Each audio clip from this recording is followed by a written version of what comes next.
la grande messe de l'investigation journalistique, la plus grande tribune politique de la Guinée. Avec Aboubacar Diallo, Talibé Bari, Mohamed Mara, Mamadou Ridiallo, Akoumba Diallo, Kabinet Fofana, Mohamed Kaba, Mamadou Diambaldé.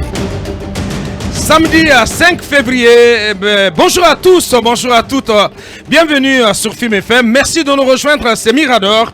À la une, ce qui est un instant mémorable pour les 81 nouveaux conseils nationaux se présente comme une étape décisive et essentielle pour une transition militaire que l'on espère être la dernière dans l'histoire politique mouvementée de tout un pays.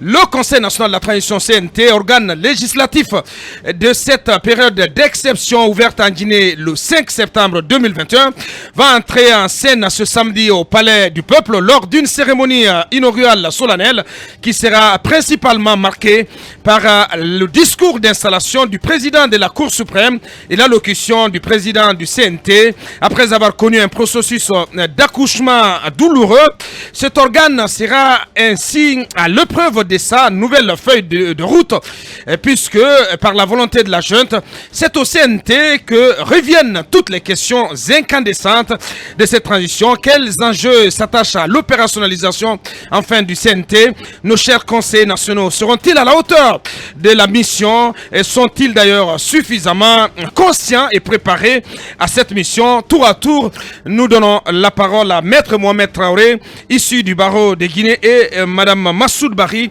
et donc qui défendra la cause des personnes handicapées au sein du Parlement de transition.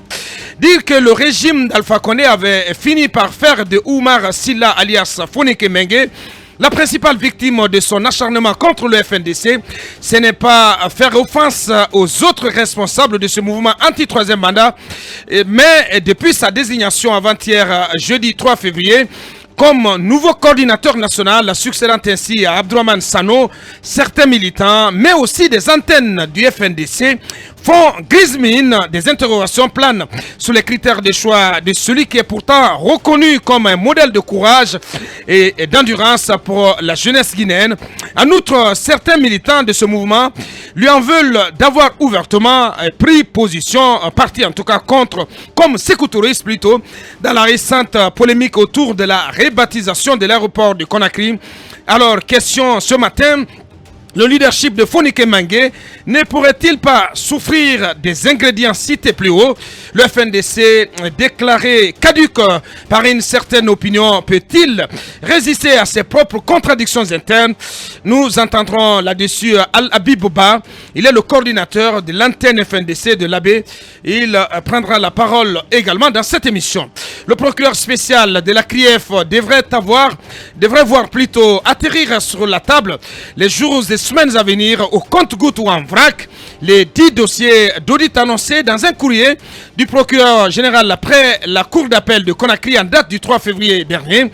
Un courrier à travers lequel Charles White demande au procureur du TPI de Kaloum de transmettre au parquet de la cour de répression des infractions économiques et financières, entre autres le rapport sur la régularité des inscriptions et réinscriptions des étudiants de l'université de Sonfonia, le rapport sur la paye du personnel DDG électricité de Guinée, ainsi que le rapport sur la mamerie Air Guinée et Frigia. Cette pile de dossiers d'audit regroupe à la fois des affaires de l'ère Condé, Alpha Condé et du régime de feu général Lansana Conté. Quels sont les montants compromis et les personnalités concernées par les 10 dossiers? Mirador pose le débat.